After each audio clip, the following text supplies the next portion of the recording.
Pourquoi la diaspora haïtienne se méfie d'elle-même? Souvent, c'est quelque chose qu'on parle à demi-mot.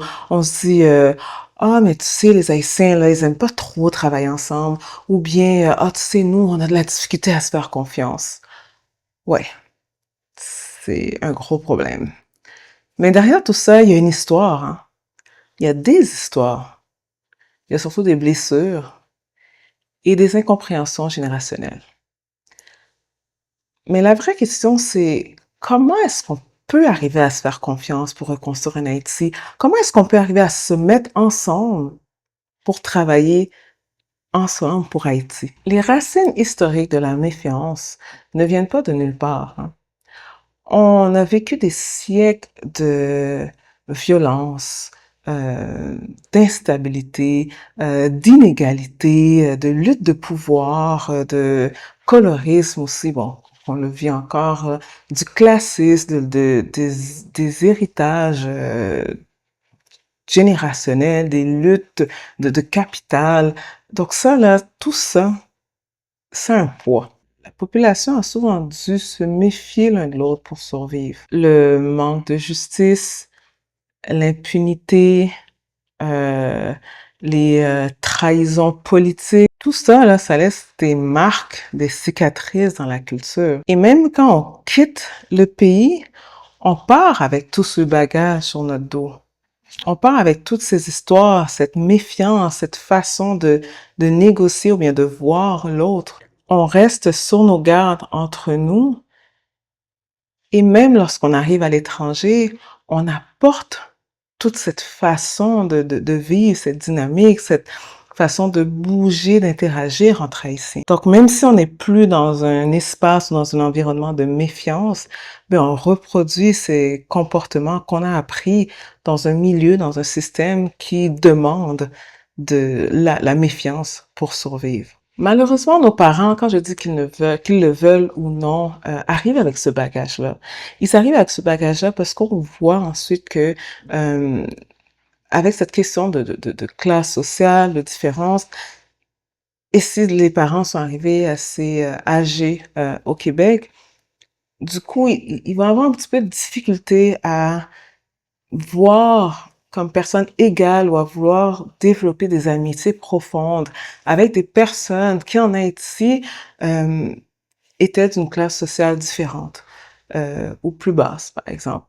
Et ça va aussi pour les autres personnes qui, disons, sont arrivées adultes et qui étaient dans une certaine classe sociale à l'étranger lorsqu'ils fréquentent des personnes qui en Haïti faisaient partie de notre classe sociale, ils peuvent essayer de garder leur distance tout simplement parce que les cicatrices de la discrimination, de la violence ou le manque de respect, ces cicatrices-là existent toujours et sont toujours là. Et malheureusement, nos parents, écoute, qu'ils le veulent ou pas, que ça soit conscient ou inconscient, cette méfiance-là, nos parents qui ont quitté Haïti à l'âge adulte pour arriver au Québec, ben, ils ont ce bagage-là. Même si volontairement, peut-être que certains d'entre eux ont fait beaucoup d'efforts là pour l'enlever, mais c'est là. Et quand je veux dire que les parents le veulent ou non, ce que je veux dire par là, c'est que mes parents, bien qu'ils étaient extrêmement impliqués dans la communauté haïtienne à Montréal, quand même dans ma jeunesse, avant de commencer l'adolescence, je ne fréquentais pas du tout des espaces où j'ai pas rencontré vraiment, j'avais pas d'amis haïtiennes. Au contraire, j'avais des amis du Congo, du Cameroun, de l'Italie, euh, de l'espace, du Chili. Donc, mes amis qui venaient à la maison venaient de d'autres pays carrément, là. J'avais des amis de tout, presque, de coins du monde, de l'Iran, de l'Irak. Écoute, c'était riche, du Vietnam, du Taïwan. euh, et c'est à peu près au début de mon adolescence, donc quand je suis rentrée en secondaire 2, que j'ai eu mes premières amies haïtiennes. Et c'est sûr que j'ai eu ces questions-là de mes parents de qui sont-ils, d'où viennent-ils, qui sont leurs parents. Et je comprenais pas cette question-là. J'étais comme, ça m'importe tellement pas. C'est qui son grand-père ou sa grand-mère, qu'est-ce que ça va avoir. Elle habite, je sais pas, au métro Rosemont. Et malheureusement, ça c'est mon opinion, que vous l'aimez ou pas là. Je remarque que pratiquement toutes les personnes qui sont arrivées d'Haïti au Québec, adultes, portent ce bagage. Ce bagage-là est en eux.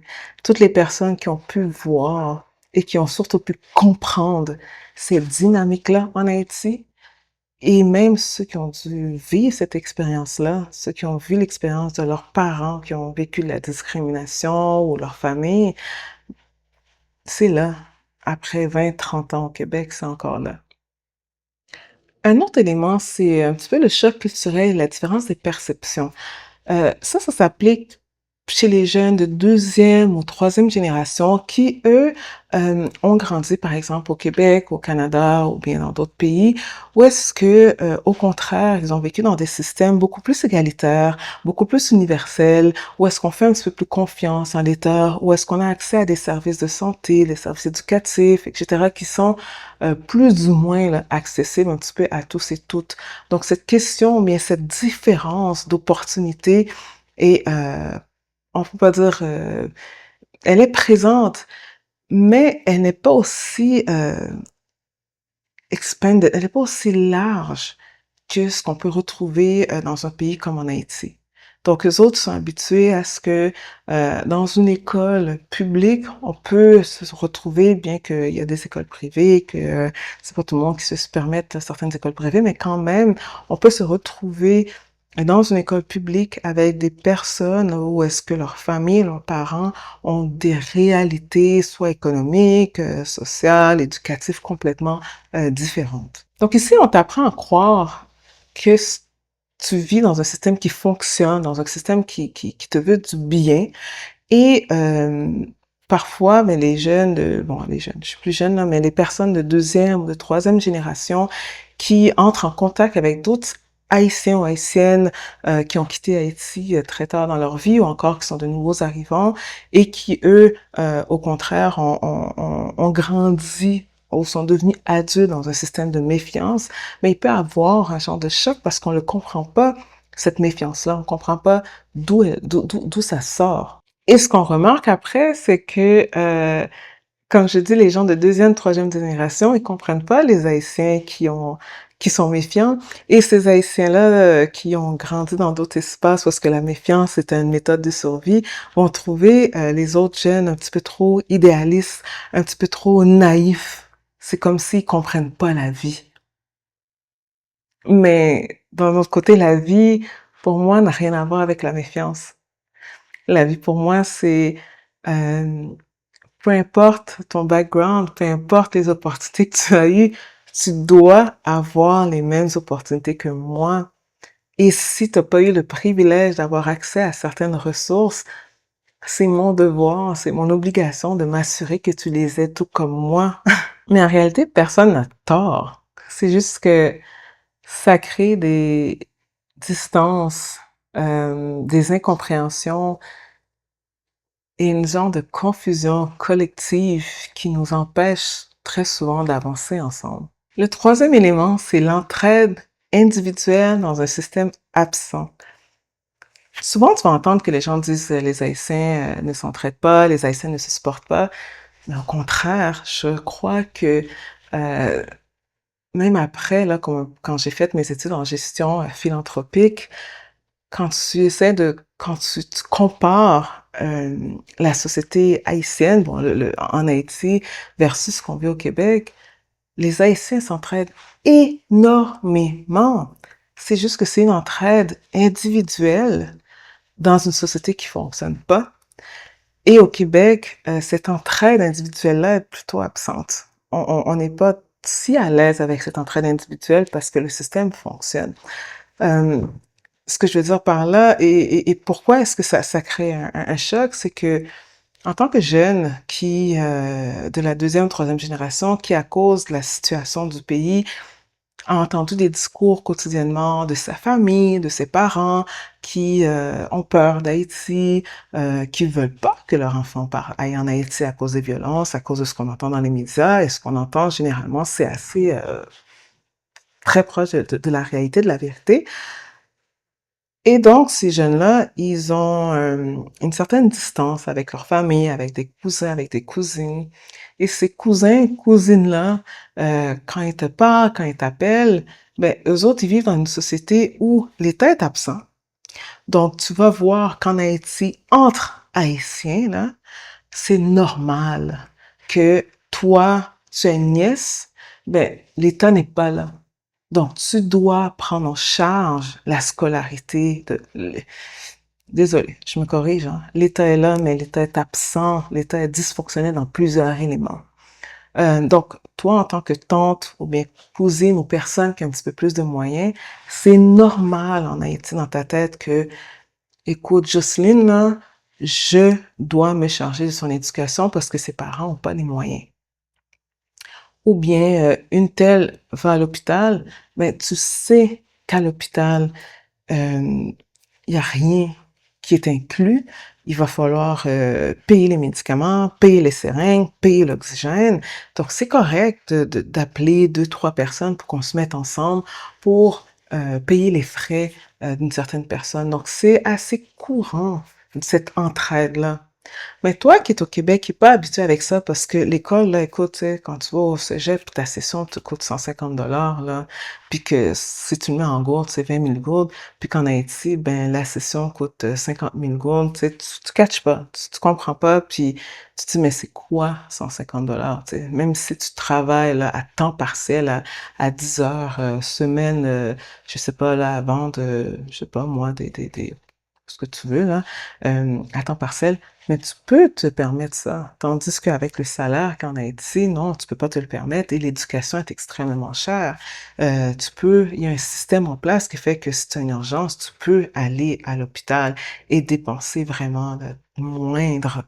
Donc, on a accès à des éléments de base qui sont, qui sont très accessibles, tandis qu'ailleurs, en Haïti, ben, on dépend de la collectivité, l'individu, de la famille, pour pouvoir accès à ce que nous, au Québec, on peut penser qui est juste la base qui est donnée.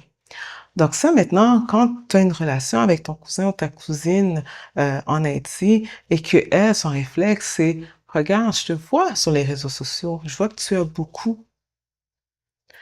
Moi, là, est-ce que tu peux m'envoyer un téléphone parce que j'en ai pas?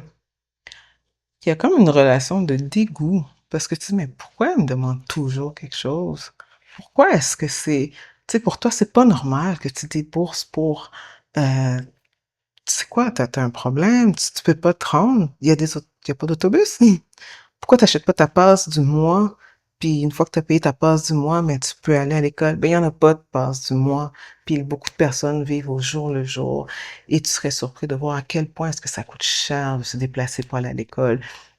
Et comment est-ce que les uniformes coûtent cher, que les livres coûtent cher, parce que certaines écoles publiques au Québec te donnent les livres gratuitement. Ben en Haïti, c'est pas toujours le cas. Souvent, il faut acheter les livres. Donc, cette situation-là, cette incompréhension-là crée des frustrations. Ou est-ce qu'ensuite, tu as une génération, deuxième, troisième génération qui veut plus prendre les appels, puis qui disent, mais je veux pas y parler à ce cousin-là, parce qu'à chaque fois que j'appelle, il y a de tout le temps un problème. Il y a tout le temps quelque chose. Il faut qu'il paye le transport. Il faut qu'il paye un médicament. Il faut qu'il... Ça frustre. Et ça crée encore beaucoup plus de distance. Tout autant qu'on comprend pas cette différence-là, tout autant qu'on continue à se juger, à se méfier l'un de l'autre, puis on n'arrivera pas à créer des ponts de solidarité. On n'y arrivera pas. Sincèrement, là, je crois vraiment que c'est notre travail à nous, les personnes de deuxième, de troisième génération, de vraiment faire balancer ce mur de méfiance et de peur. Parce que pour nos parents, ça peut être extrêmement difficile. Pour les personnes qui viennent d'arriver aussi, ça peut être très difficile aussi. Mais pour nous, ça peut être beaucoup plus facile parce qu'on n'a pas grandi dans des espaces, dans un système de méfiance. Puis écoute, sérieusement, là, si nous, Québécois et Québécoises d'origine haïtienne, on arrive à passer à travers ça et se faire confiance, écoute, c'est une valeur énorme pour Haïti parce qu'on arrivera ensemble à se mettre ensemble pour reconstruire l'Haïti qu'on veut voir, tu sais, participer pleinement, là. Mais la première étape, c'est de se comprendre et de comprendre ce qui se passe et de comprendre cette méfiance. et de la mettre de côté. À demain.